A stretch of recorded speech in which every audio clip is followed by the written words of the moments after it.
Doi clujeni vor participa la cea mai mare cursă de off-road din lume, care în același timp îmbină pasiunea, dar și acțiunea caritabilă. Un raliu foarte dificil, care străbate unele dintre cele mai ostile zone de pe planetă, un raliu care pornește din Europa Centrală de la Budapesta și se sfârșește în Africa.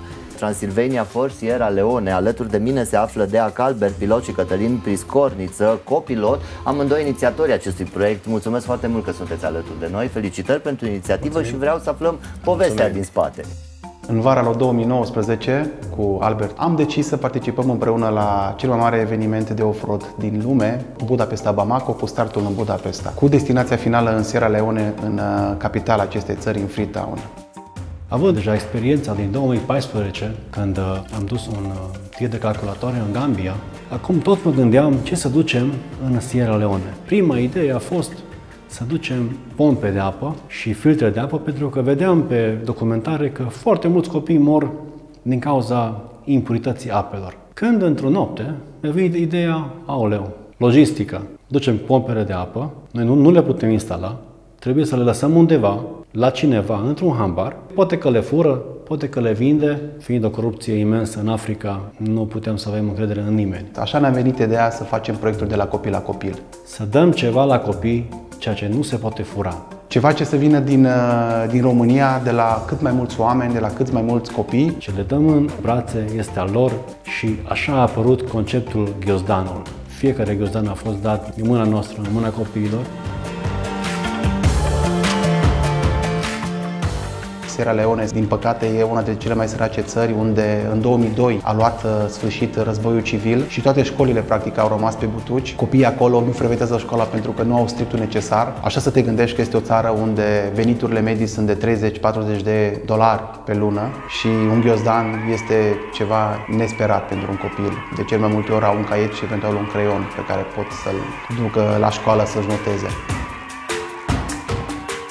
Conținutul unui ghiozdan l-am gândit foarte strategic, să conțină rechizite școlare, o poză a copilului care trimite, o scrisoare cu un desen sau înscris pe spate, o adresă e-mail sau un Facebook pentru o viitoare prietenie între copii. Ceea ce pot să vă spun că s-a și întâmplat este minunat.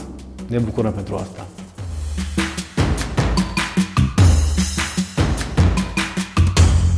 Practic, ce am făcut? O pagină de Facebook, un site. Am început să mergem la televiziuni, am dat tot felul de interviuri.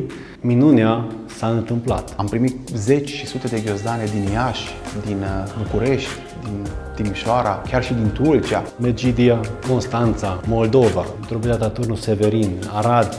A devenit un proiect național. Persoane necunoscute care au aflat de pe Facebook de proiectul nostru au început să ne sune, să ne trimită mesaje, să ne spună că sunt alături de noi și că sprijină acest proiect și cum să facă să trimită ghiozdanele. Ei au adunat câteva sute de ghiozdane, prin cine și cum să le trimite la Cluj ca să le putem încărca în container.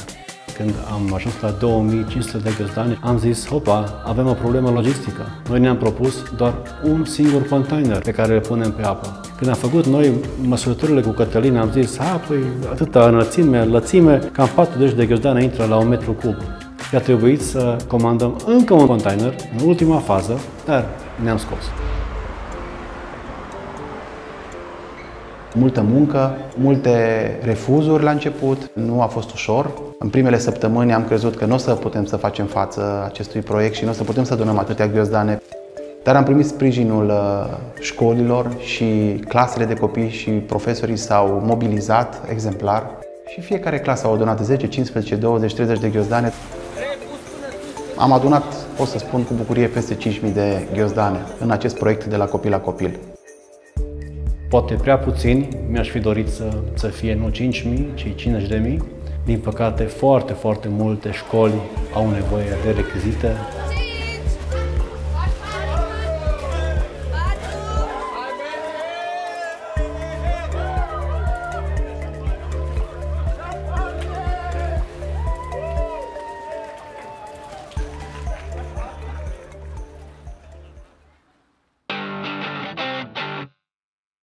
Budapesta Bamako este cel mai greu raliu de off-road din lume.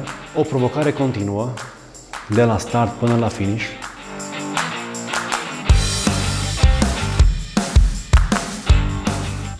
Noi ne-am înscris cu o mașină Toyota Land Cruiser, alintată Bestia, o mașină special pregătită pentru asemenea trasee, care a colindat mai bine de 4 continente și are un palmaris de câteva zeci de asemenea concursuri sportive.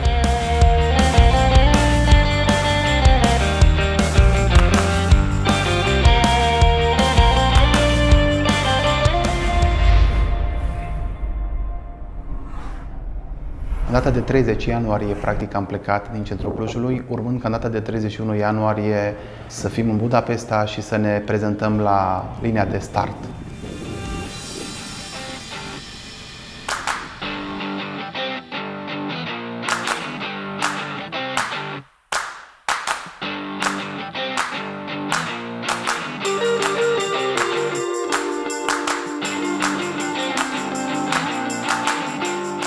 Un start memorabil, mi-am pus ghiozdanele pe mașină, s-a anunțat echipa Transilvaniei care duce 5.000 de ghiоздane în Sierra Leone, chiar emoționant.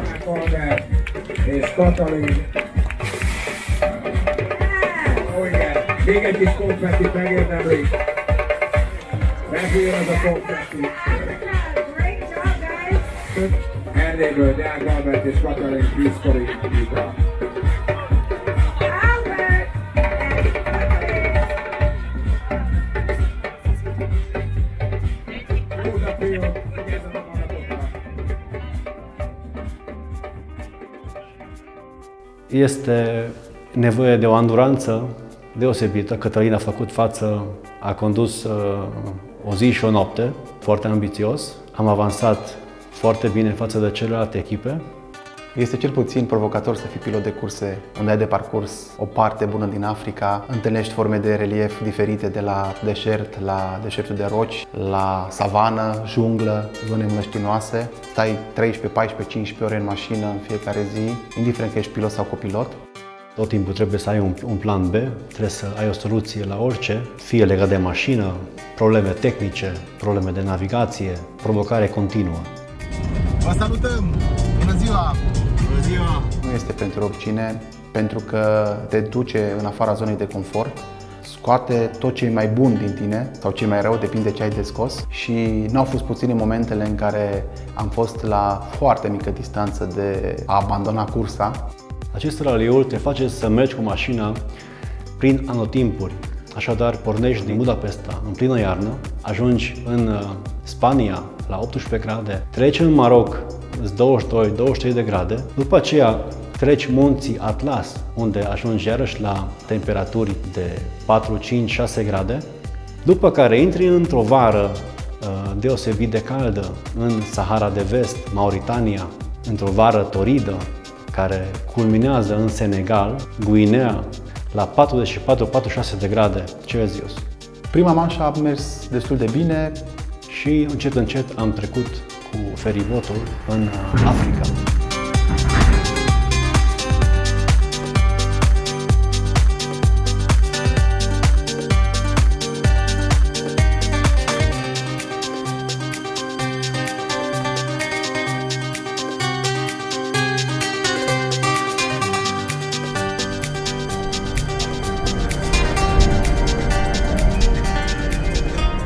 Domnul Cătălin, Da, cum mi se pare Maroc?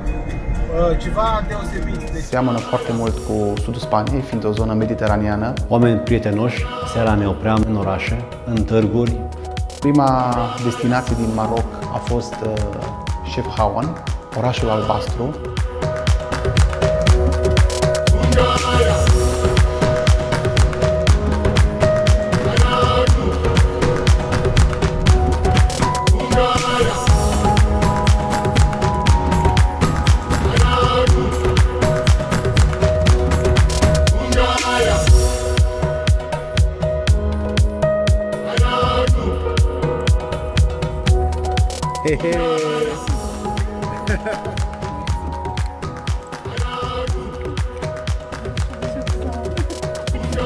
Strigă!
Au revoir! Au revoir! Au revoir!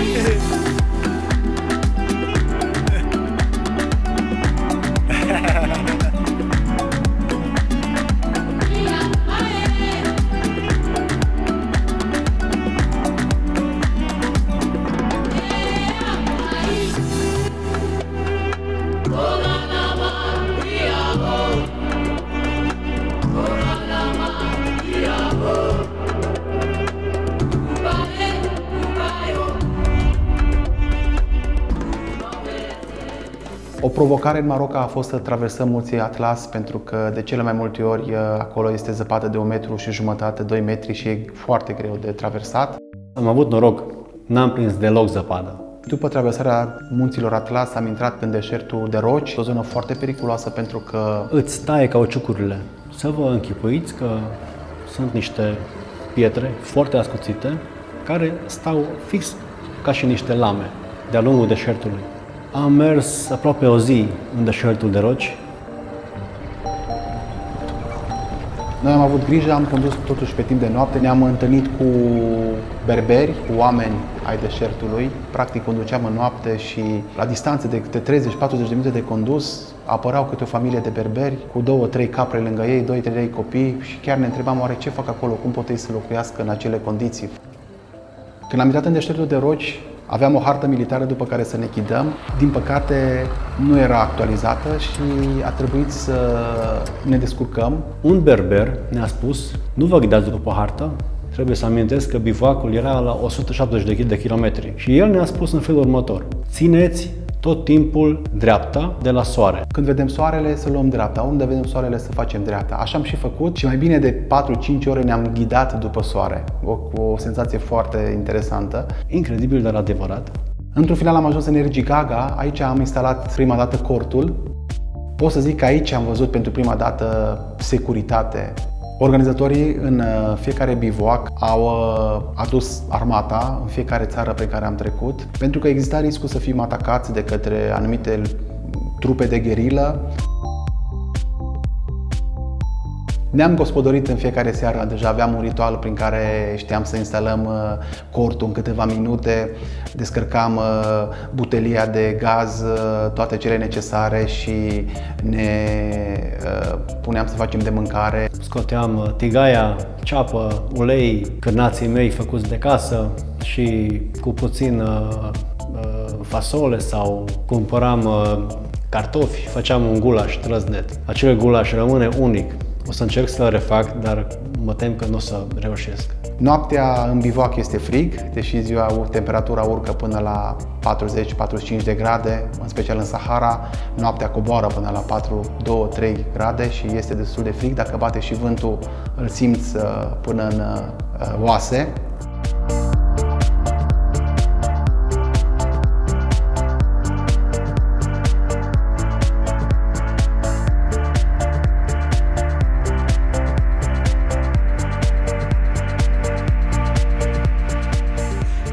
Albert, cum e dimineața asta? Este minunată. Suntem în Ercevi, în sistemul de dune. Puteți vedea și voi, jur împrejur. Ne-am trezit pe la 6. A avut loc briefing-ul, după care am stat să vedem răsăritul soarelui, care a fost o splendoare. Super! Iar acum, uite, după ce am pregătit o cafeluță la Ebric, pregătim niște supă de peoței, a la Maghi. Da. Mașina noastră aici pregătită. Super. E ceva deosebit. Foarte fain.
Let's welcome the Romanian people in Morocco.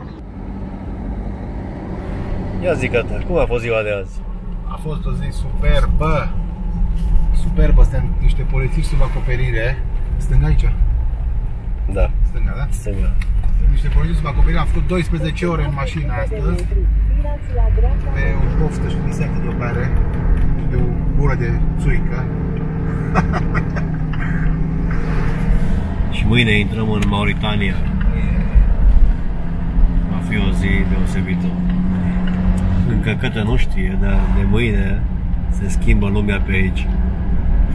Ieșim din zona civilizată. Dar mai povestim noi despre asta.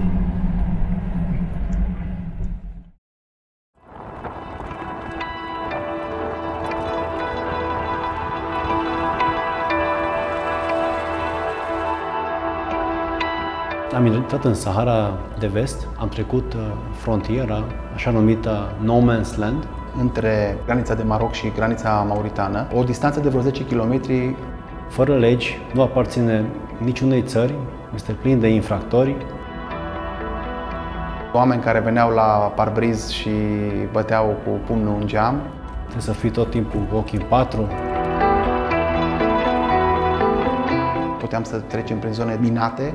Erau afișe cu mine de război sau din vechiul război dintre Maroc și Mauritania.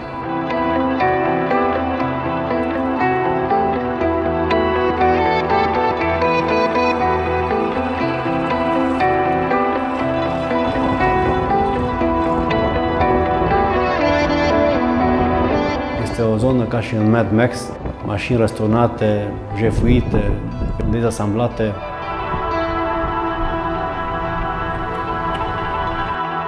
Am trecut repede peste această zonă pentru că am fost avertizat să nu oprim, nefiind lege, se putea întâmpla orice.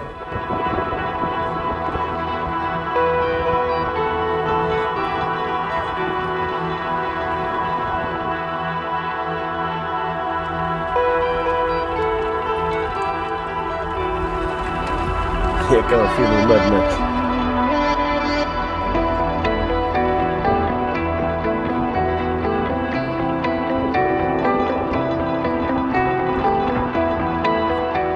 Vama din Mauritania este o poartă imensă de 3-4 metri.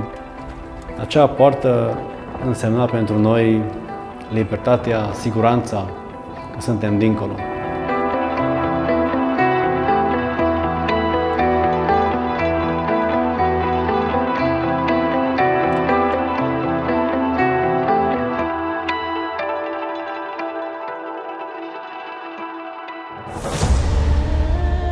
Trecuți în Mauritania, instant s-a schimbat vremea. În câteva minute după trecerea graniței am dat de furtună de nisip. Am simțit cum mii de bucățele de nisip îmi ating corpul și se simțeau ca mii de ace. Acești oameni trăiesc în furtuni de nisip aproape permanent. Este complet pentru noi să ne imaginăm ore întregi. O țară care nu m-a surprins pozitiv, pot să spun, pentru că au început să apară mormanele de gunoaie. Am intrat în capitala Mauritaniei, Nouakchott, unde cele mai înalte clădiri erau de maxim 2 etaje, mai multe erau o capitală formată din case. Am văzut de fapt ce înseamnă sărăcia din Nouakchott. Mașini compuse din alte mașini, fără geamuri, fără parabriz, efectiv colorate pentru că erau făcute din bucăți. Sute și sute de capre care mănâncă de la plastic până la cartoane, pentru că nu au altă sursă. Nu există iarbă. Nu vezi un fir de iarbă nicăieri în țară. Copii care se jucau în gunoaie și mi-aduc aminte că am văzut o fetiță care purta pe cap 2 pești într-o farfurie și se juca printr-un gunoi, sau cel puțin umbla prin acel gunoi.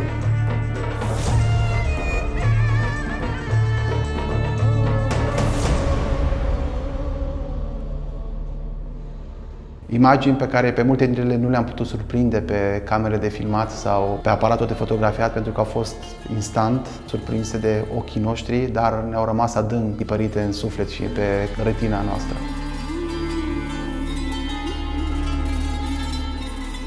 Oameni gălăgioși care circulă în toate direcțiile, mașinile nu respectă niciun fel de lege.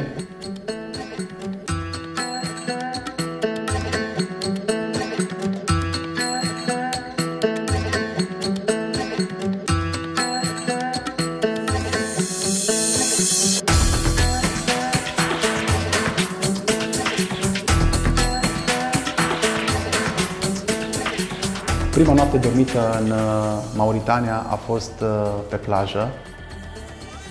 După mai bine de 4-5 zile în care n-am făcut cunoștință cu dușul, ne-am bucurat de valurile oceanului și o dupămasă întreagă am făcut baie în valuri de 2-3 metri și ne-am bucurat ca niște copii. Obosiți fiind după câteva ore de jucat în valuri, nici măcar nu ne-am mai deschis cortul. Am zis că ce-ar fi să dormim sub cerul liber pe plajă, doar în sacul de dormit. Și așa am și făcut. Ne-am pus în sacul de dormit amândoi la câțiva metri de valuri. Dimineața ne-am trezit cu valurile lângă sacul de dormit pentru că a venit fluxul. Mi-aduc aminte și acum că primul lucru care l-am făcut când ne-am trezit amândoi dimineața la ora 6:30, 7, ne-am aruncat amândoi în apă și am făcut o baie așa de bună dimineața. Libertate supremă, a te conecta cu tine și cu prezentul din tine, fără să simți trecut, fără să simți viitor, fiind acolo conectat cu bucuria momentului. Ce mai este interesant în Sahara de Vest sunt cămilele. Sute, poate mii de cămile peste tot. Așa de multe cămile ca și în Sahara de Vest n-am văzut nicăieri în Africa.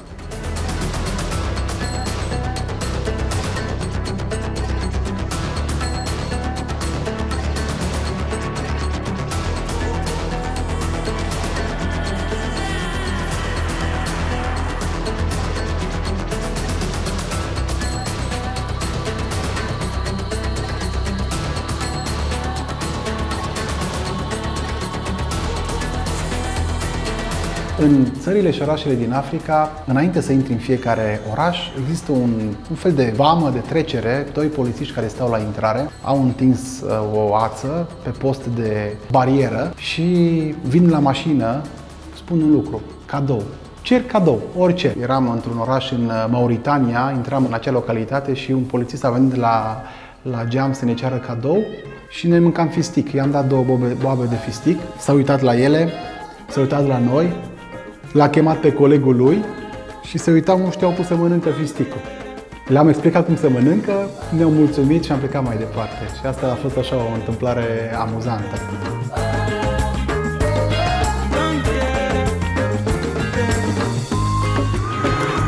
Înainte să ajungem la asfalt, am scos blocantele de diferențiale din față-spate, astfel ea n-a mai putut trece nisipul.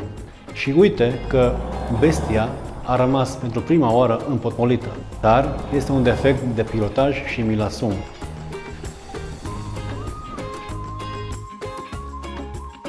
După ieșirea din nisip, în plin deșert, observăm o tabliță pe care scrie Tropic of Cancer, Tropicul Racului, un punct pitoresc unde poate ajunge odată în viață.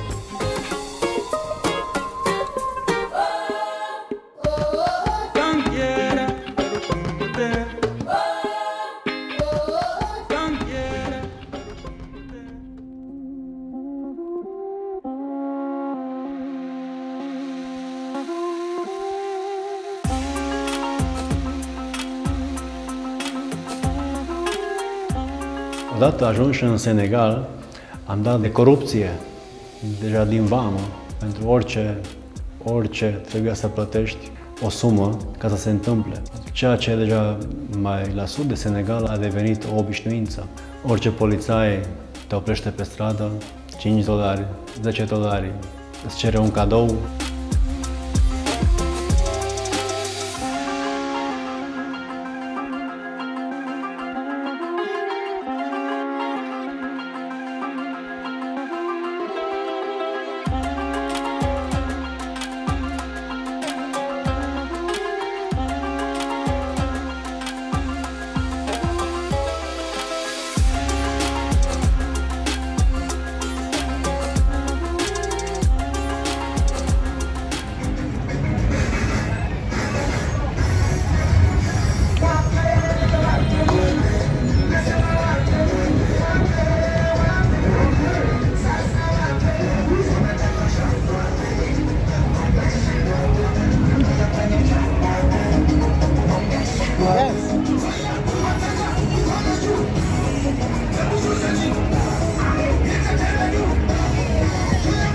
Fetiță care dansează pe stradă.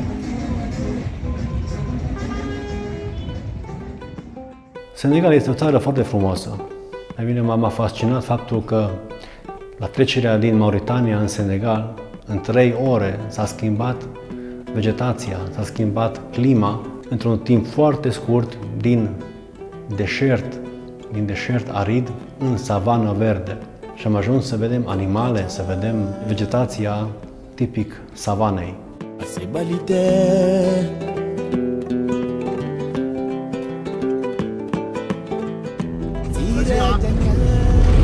Suntem în savană. Bună ziua! Suntem în savană în Senegal. Mai avem undeva la 350 de kilometri până la destinație, un oraș a cărui nume nu știm să-l pronunțăm încă. Uite care e ruta noastră. Mergem în fil indian. 3 Toyota. Ce este în savană.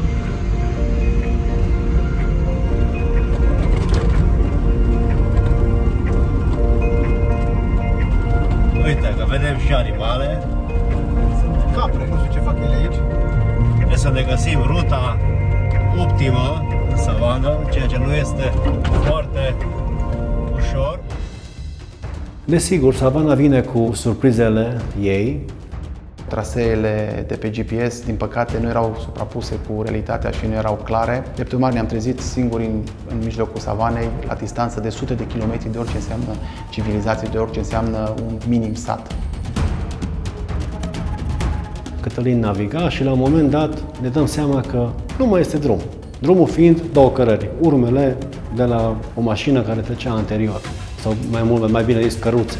Era noapte, era târziu, eram deja de 12-13 ore pe traseu, eram obosiți, nemâncați. Bună seara! Suntem în mijlocul savanei. Bună seara! Din Senegal. De câteva zeci de minute ne-am pierdut, pentru că drumul savana e foarte interesant. Vin câte 3, 4, 5, 6 drumuri la nivel de intersecție și dacă ai luat-o pe unul, te duce cu tot în altă parte. GPS-ul ne arată că suntem pe drum, dar de fapt nu suntem pe drum. Omorâm copaci ca să ne Aici, de la cercul ăla de acolo, este un cerc mare.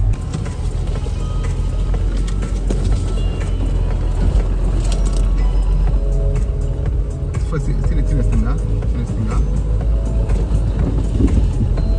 Am găsit acum un drum care probabil că o să ne scoată la un drum puțin mai mare.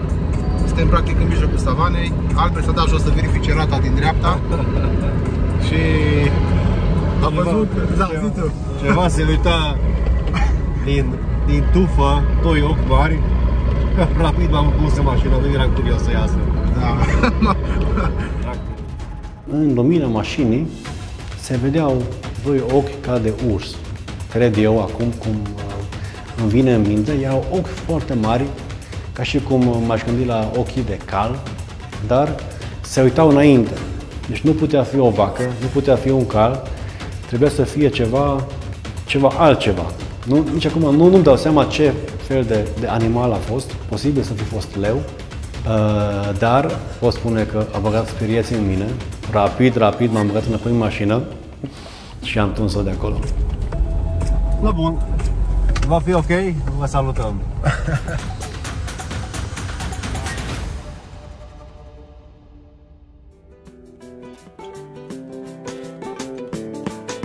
Comment t'appelles tu? Aminata. Et tu? Zainaba. Et tu? Fatima. Comment t'appelles tu? Musa. Et tu? Aminata. Aminata? Ouais. Amaria. Konetara no feronye finini ninye neusa.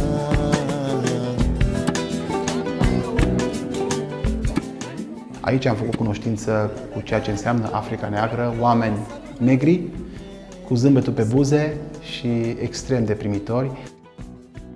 Zone de triburi unde eram printre primii albi pe care aceste triburi le-au văzut. Am avut cu noi cam 20-30 de ghiozdane și ne opream pe traseu în cele mai îndepărtate locuri și ofeream aceste ghiozdane copiilor din triburi. În Senegal oamenii sunt ospitalieri, ne-au primit cu brațele deschise, strigau după noi să oprim, ne-au servit cu ce au putut, cu un ceai, cu un pahar de apă, am vorbit cu ei, am intrat în casele lor.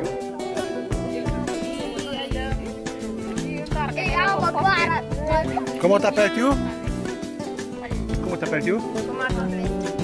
Tu? Et tu? Et tu? Într-un canton, pe o suprafață de poate 1 hectar, trăiesc 8-9 familii. Trăiesc într-o armonie fantastică. Portul este la fel, toți zâmbesc, toți râd, sunt extrem de fericiți, chiar dacă, cu siguranță, au nevoi financiare sau existențiale foarte mari. Aici avem un copac, ca un fel de salcie, dar nu-i salcie, Din care ei fac pastă de dinți. periuță. Periuță de dinți, de fapt, pastă, periuță, 2 în 1. Și toată ziua de dimineața până seara stau cu o chestie în gură, care cică curăță dinții. Ăsta e un fel de bossul satului. Uite cum cu cuțitul curăță. Fini? Îmi faci și mie una? Sau? Da? Cătălin? Albert Cătălin. Asta e soția domnului șef din sat. Your name is Kathleen. Cătălin. Kathleen. Albert. And you? Cătălin. Kathleen. Albert Cătălin. Albert. No, Cătălin eu. Albert. Cătălin. Albert. Albert. Kathleen. Cătălin. Uitați cum face din ceva creangă. Câte am văzut în zilele astea, stau cu chestia asta în gură și tot o mestecă. Da. Așa că o să stăm și noi începând de astăzi. Asta este de poate 1000 de ani. Da? Știința lor am mai văzut în 2014. Incredibil. Ce face dinții. Mersi. Mersi, mersi beaucoup. C'est bon, c'est bon. Simboma sobodula kanta Oye sirani yoroye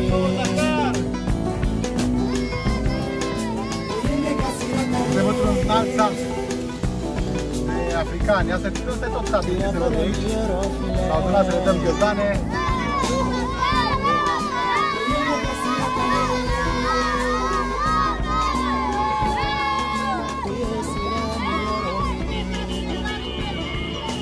Astea sunt casele lor, ce frumos!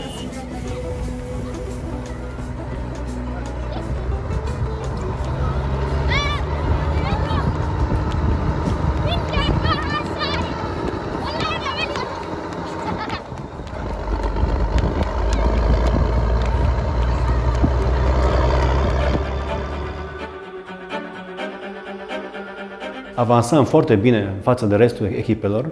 Conduceam deja de peste 14-15 ore, eram foarte obosiți, nu mai aveam răbdare să ajungem în bivac. GPS-ul ne arăta că mai avem încă 70 de kilometri și atunci am început să accelerăm, să conducem cu peste 100 la oră pe un drum de macadam, lăsând în spate kilometri de praf.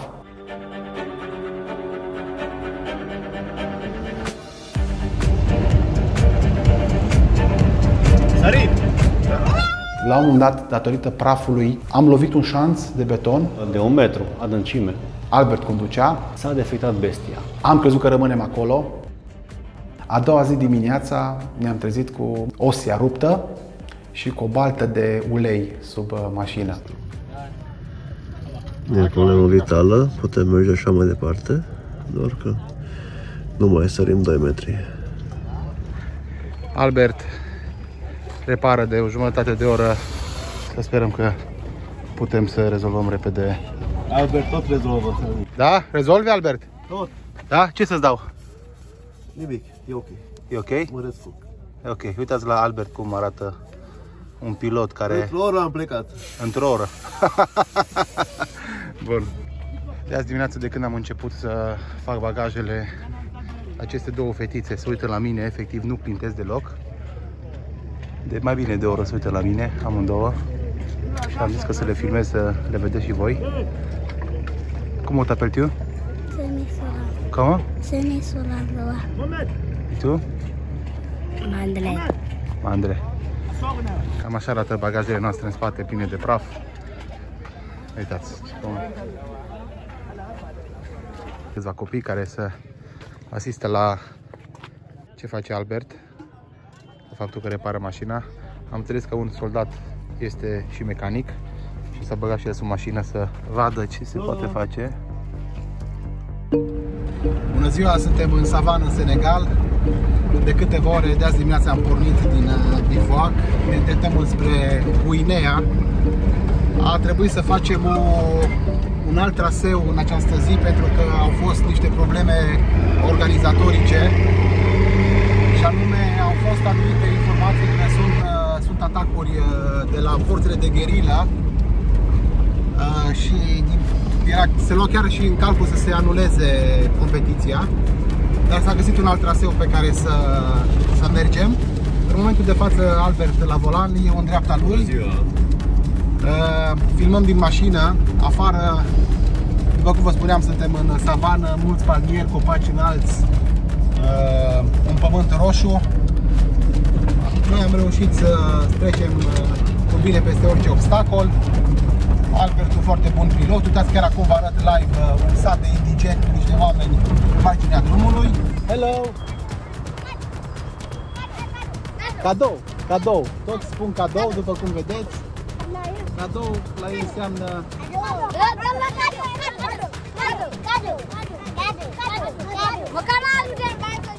Pentru ei cadou înseamnă cadou.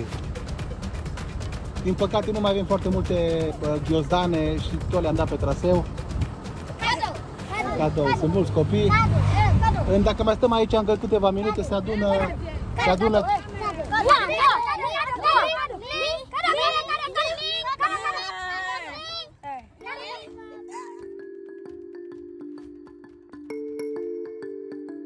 În Senegal, la un moment dat, am observat zeci de mușuroaie de termite într-un loc și am zis să facem niște măsurători.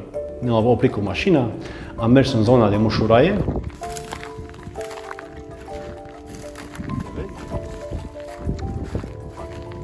Ce înseamnă asta? Suntem în mijloc. Înseamnă că suntem un fir de apă, Da. subteran, și termitele își fac aceste cuiburi imense de-a lungul liniilor de ape. Da? Apa are o radiație la suprafață și aici exact am verificat 3-4 linii dintre cuiburile de termite și observăm că ei și le fac aceste mușuroaie imense, nu doar anapoda, ci foarte bine găbite deasupra apei subterane. Foarte interesant. Termitele ei subterane, Da. au acesta la umezeală. Foarte interesant. Dacă observăm, 7 mușuroaie sunt înșirate pe zona asta. Foarte tare. De 2-3 metri. Deci intrăm în... Aici nu este nimic. La un moment dat intrăm în linia. Asta este mijlocul radiației. Exact între... Cu ce cauți energia sau? Cum se numesc? Se numesc scule de radiestezie. Radiestezie. Radiestezie. Ei detectează frecvențe.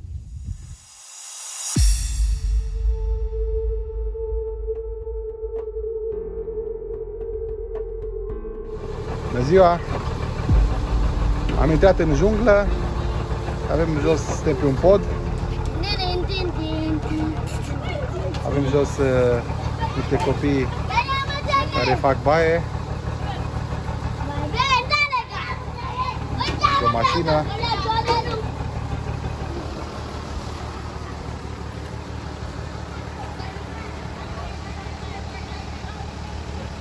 Îmbrăcați. Fac baie. Uite cum arată în Guinea traficul. Nu există nicio regulă de circulație. Nimeni nu are prioritate. Ei mai mari trec. Toată lumea claxonează, și cu rost și fără rost. De aici ne dă traseul.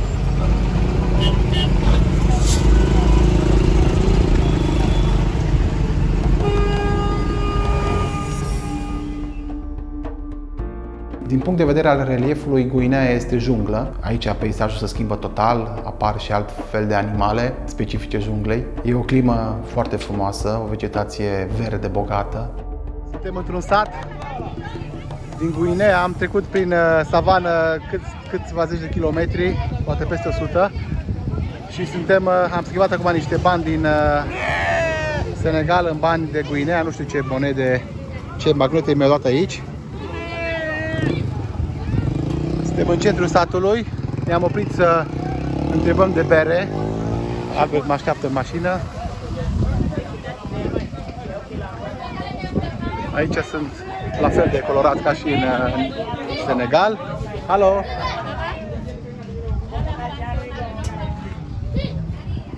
Suntem la bine ca la extraterestri.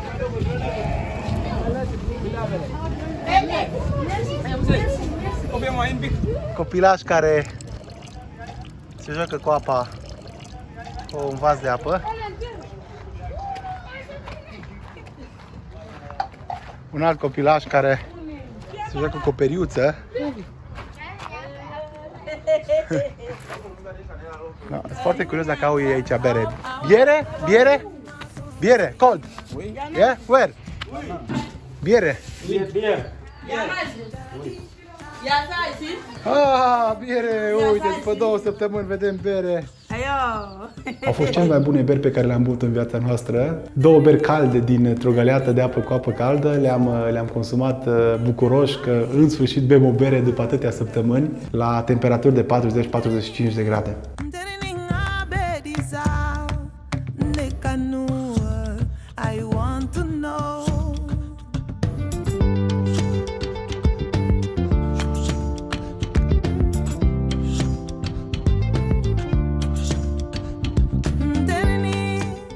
Ce fac aici copiii ăștia? Nu știu ce fac. Fac ceva, miroase a porumb prăjit. Coc porumb, sau nu știu ce fac aici.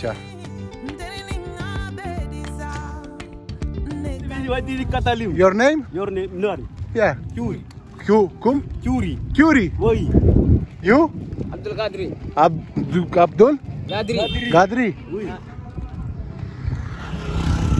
Ne-am oprit într-un sat în Guinea. Hello, ¿cómo te perciu? ¿Cómo te perciu? Motocicleta, au banane aici. ¿Cómo te perciu?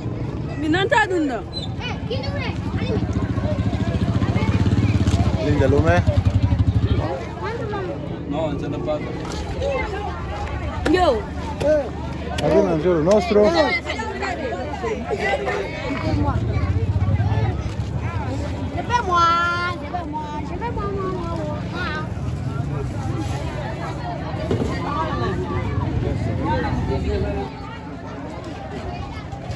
Să vedeți exact cum trăiesc.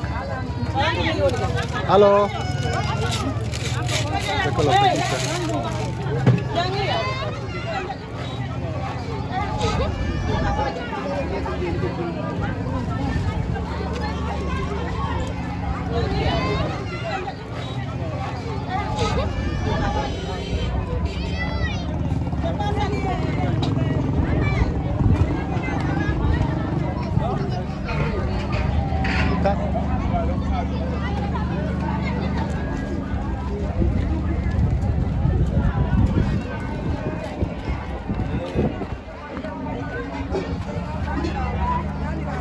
Uite aici o fetiță.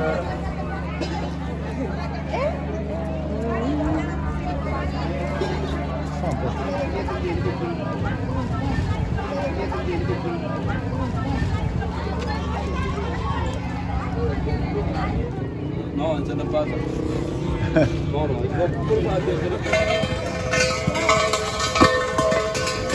Domnul ăsta are o tehnică de a împinge butelia. Pe un traseu de câteva săptămâni unde mâncam, ceafucam și ne spălam la șervețele umede, în jurul nostru multe dintre echipaje făceau interocolită, toxinfecție alimentară și tot felul de probleme de genul acesta. În Africa se știe că sunt la ordinea zilei. Ei bine, norocul nostru a fost că am avut un tratament special, 2 guri dimineața și 2 guri seara de licoarea magică de țuica de zalău și asta ne-a ținut departe de orice înseamnă virus și orice înseamnă bacterii și alte probleme de genul acesta.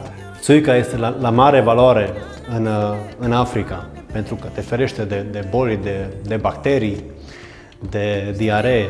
Astfel, ne-am gândit noi să punem țuica în flacone de ulei de motor, pentru că în țările musulmane, cum bine știm, este strict interzis. Am dus 3 bitoane de țuică și, desigur, în fiecare seară am șeruit în bivoac spre bucuria tuturor națiilor prezente. Ca să vedeți ce ingenioși sunt unii, au atașat un rezervor mașinii, un rezervor de 40 de litri, de țuică, tocmai ca să-i țină tot drumul. Desigur că tot bivoacul a savurat țuica lor.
Oamenii din Freetown, dacă au norocul să muncească, câștigă sub $1 pe zi. În fiecare zi mănâncă orez și asta o dată pe zi. Eventual, ce am observat noi, orez cu niște arahide măcinate, fac un fel de pastă și asta mănâncă ei.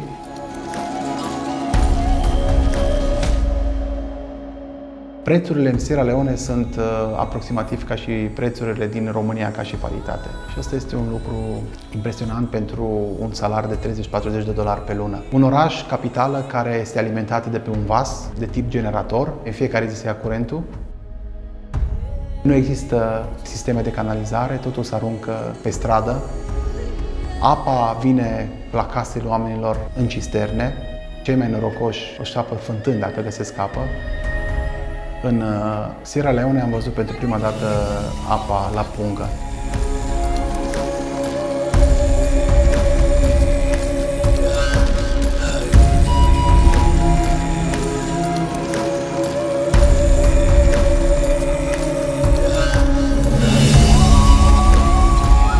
Intrăm pe stadionul municipal din Freetown, Sierra Leone. Bravo, Cătă! Bravo, Albert!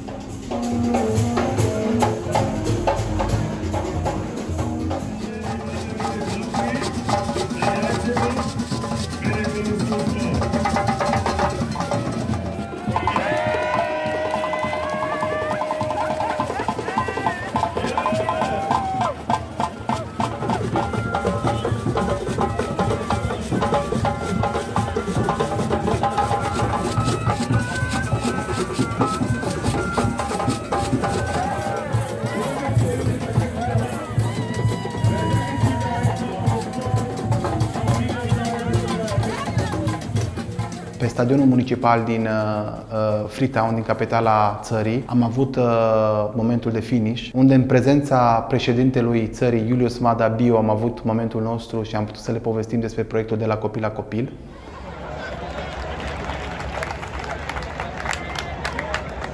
Budapest, Bamako. We said we want to do something special for Sierra Leone. As we did. We managed to gather 5,000 school bags, fully packed school bags, and they got shipped to Sierra Leone. They are already in Freetown.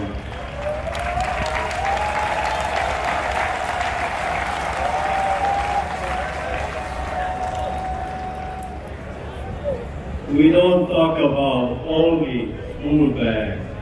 They are just material stuff. We talk about pure love from European children from Romania. And let me tell you what contains one school bag. Each school bag contains one picture from the child who gave the school bag, one email or Facebook address to make a connection in the future between children, to unite the children from Sierra Leone with children from Transylvania and all over Romania. Each school bag also a toy for a girl or for a boy. We hope it's not the last act we will do of charity for Sierra Leone. So thank you. Budapest, Bamako!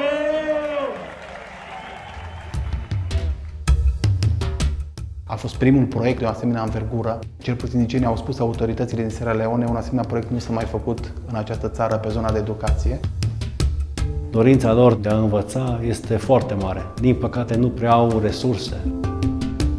Am observat că tot mai mulți părinți fac eforturi foarte mari financiare să trimită copiii la școală.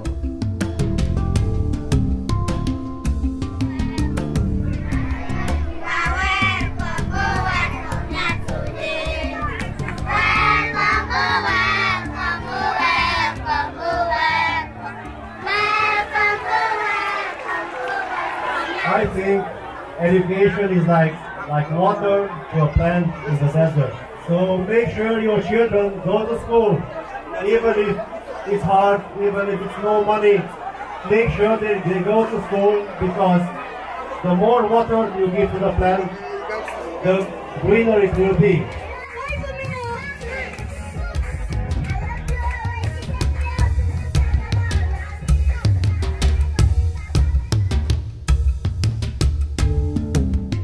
Organizatorii Budapesta Bamako oferă în fiecare an echipajului care are impactul cel mai mare în țara de destinație, oferă o diplomă, o apreciere, o recunoștință. Premiul din Ordinul Măicii Tereza pentru caritate e practic un premiu Nobel în materie de caritate.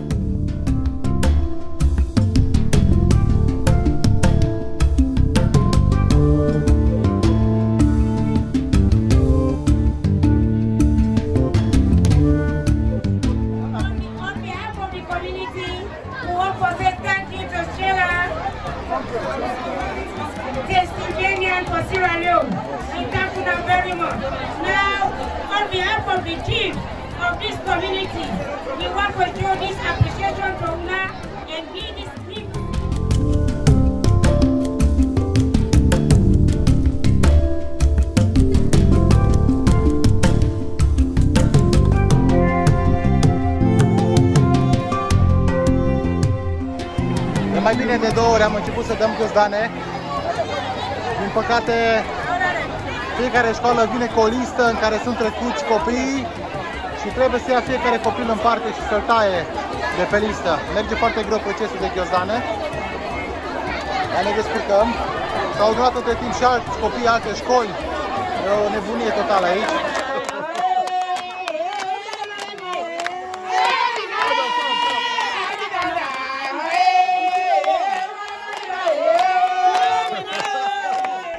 The resources never come to this village. As you can see, it's almost 3 miles from the decision to come here.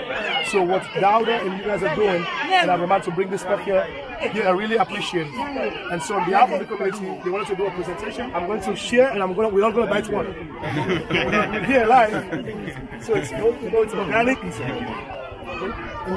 It's breaking out. Now. Un lucru care m-a impresionat foarte mult, în momentul în care distribuiam ghiozdane, mă opream din când în când și mă jucam cu copiii și venea părintele copilului lângă mine și mă întreba: vrei să-l iei? Vrei să-l duci cu tine acasă, în țara ta? Prima dată am crezut că am înțeles greșit, că este o glumă. Se întâmplă din nou la altă școală și la altă școală și la altă școală. Mi-am dat seama că părintele respectiv mi l-ar fi oferit pe copilul lui cu toată bucuria să-l iau, să-i duc, cine știe, poate să-i schimb destinul, să-i schimb viața. Isaac. Haide, tiri. Nu, de ce copil? Un lucru interesant, copiii nu știu ce vârstă au. Pentru că, nefiind catalogat nicăieri când s-au născut, nefiind registre de naștere, de multe ori întrebam copiii câți ani au și nu știau. Nu se ține cont astfel. Mai mult după înălțime se știau copiii și se puneau în clase după înălțime. Primul moment când am simțit că nu pot să-mi stăpânesc lacrimile a fost când am intrat în prima școală. Practic era și școala de la care am primit poze și imagini înainte să mergem în Africa și am recunoscut școala din fotografie, am recunoscut-o încă de la intrare și când am intrat, toți copiii s-au ridicat în picioare și au început să fac un gest interesant. Făceau ceva de genul: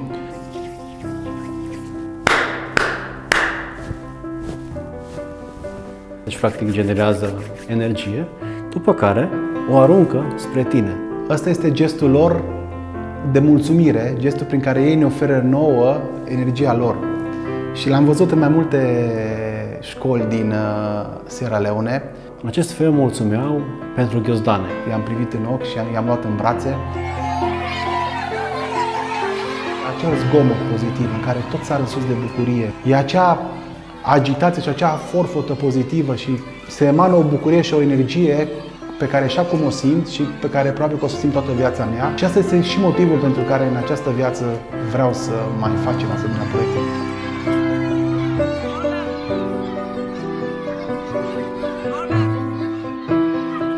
N-ai cum să nu fii fericit când vezi copiii aceia de 5-6 ani care plânge cu un pix în mână, cu un Barbie ce nu au văzut în viața vieții lor, o căpușă oarecare, chiar și un pluș banal pentru noi, îi fac așa de fericiți încât efectiv te iau lacrimile. Le dădeam la fiecare ghiozdanul, îi rugam să-l deschidă și se uitau. Era o bucurie de nedescris. Sărutau creioane, sărutau carioci, penar, ghiozdanul, săreau în sus de bucurie. Erau unii dintre ei mânjiți la gură cu acoarele și vreau să le mănânce. Nu mai văzuseră niciodată așa ceva. Eu personal am ajutat mulți copii să deschidă ghiozdanul, nu știau să deschidă practic fermoarul. Te trec fiorii când intri într-o școală care stă să dărâme, efectiv, și vezi că sunt sute de copii în două clase, stând una lângă alta și totuși există dorința de a învăța. Stau în bancă, nu chiulesc, e o dorință vie. Am anunțat într-un sat din Sierra Leone că o să ajungem cu ghiozdane și copiii de dimineața de la ora 10 ne așteptau. Din păcate n-am ajuns decât seara la ora 10, adică cu doar 12 ore întârziere. Era o beznă totală, erau doar luminile mașinii și 300-400 de copii care ne așteptau. Toți au început să strige Opoto. Opoto înseamnă om alb.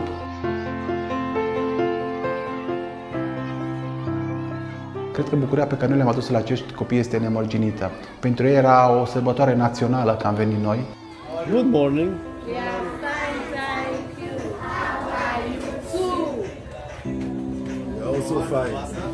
Asta e școala lor?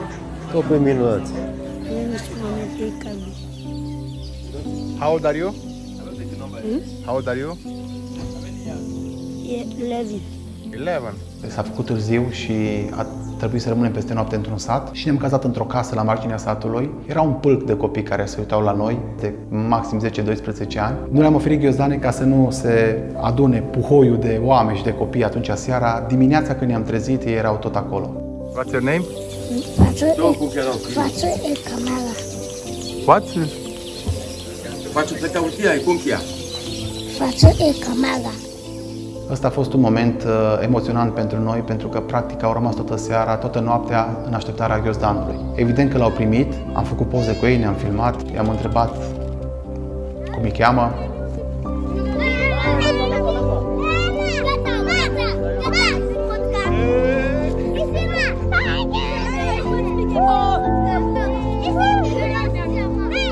Mi-aduc aminte că o fetiță m-a luat de mână și îmi săruta mâna, alți copii trăgeau de mine să nu plec, să rămân cu ei. Deci seara stăteam în pat în Sierra Leone, să vă imaginați, și mă gândeam, este oare posibil să aduci atâta bucurie în rândul copiilor? Eu n-am mai întâlnit asemenea explozie de bucurie când copiii deschid ghiozdanele. Este ceva fantastic. Să vezi când găsește o jucărie, orice, trebuie trăit, trebuie văzut. E greu de explicat, de transmis. O asemenea experiență de viață de mai bine de o lună îți dă un reset pentru ceea ce înseamnă valori personale, sau mai bine zis, te reconectează cu valorile pe care le ai. What friend do you have? This is your friend. Yeah. This is your friend. So you go show him one. Ce am învățat din Africa este că cu foarte puțin poți să fii foarte fericit. În fiecare sat în care am fost, și ultimul sat, s-a văzut o conexiune puternică între învățător și copii.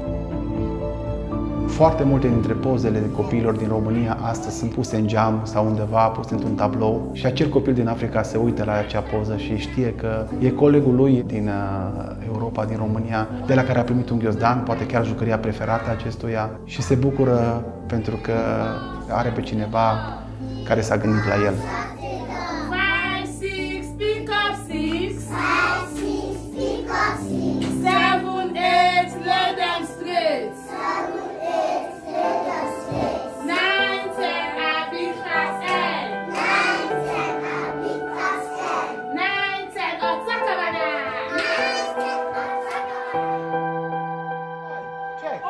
Open! Open!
let's hope to see you more again.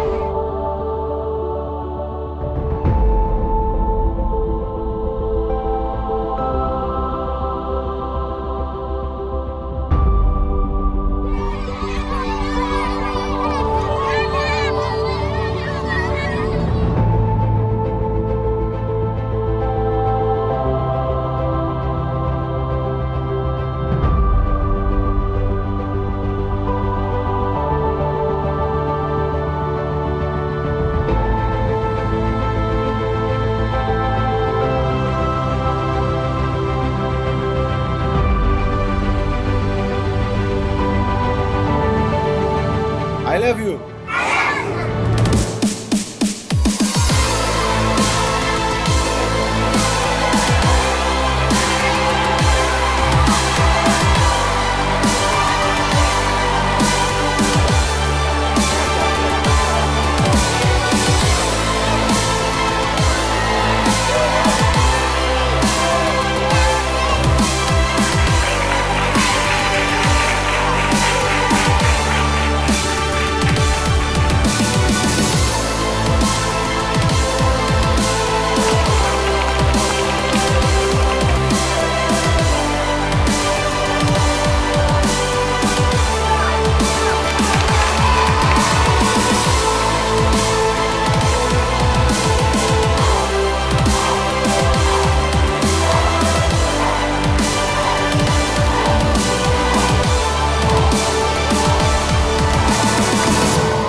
Thank you.